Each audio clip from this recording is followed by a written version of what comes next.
April 30th, 2000. British astronomer Sir Fred Hoyle publishes a book titled Astronomical Origins of Life: Steps Towards Panspermia. In it, Hoyle investigates the controversial theory of panspermia, which suggests that life on Earth did not originate here, but rather in space, and that asteroids carried the microbial building blocks of DNA to our planet. You cannot dismiss the possibility that maybe life came from outer space, that we were seeded by asteroids or comets that then put their organic materials onto the planet Earth. And so there's a new theory in astronomy that says that the solar system is like a ping pong game, with meteorites carrying microbial life forms going back and forth between Venus, Mars, the Earth, and the Moon. This has given momentum to the panspermia theory.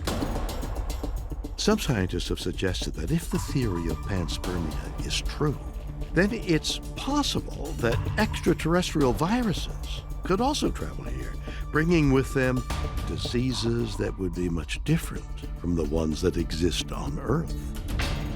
When you think about the core elements of viral plagues, those are the core genetic code, DNA or RNA within a protein shell, that's something that's easier to imagine being stable deep inside an asteroid and safe.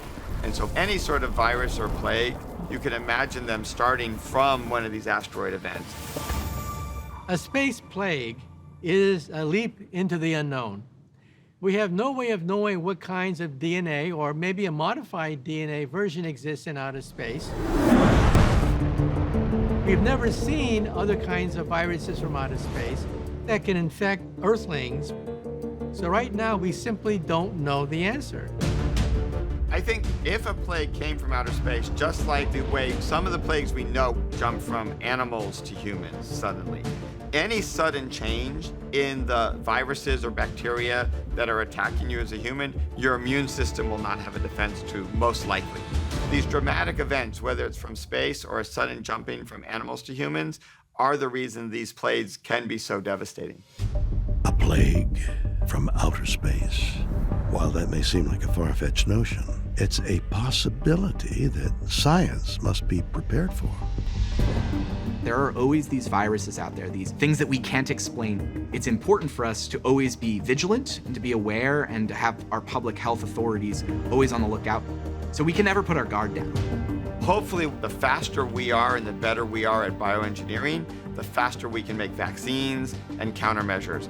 It's key to have them so that we can make ways to protect ourselves.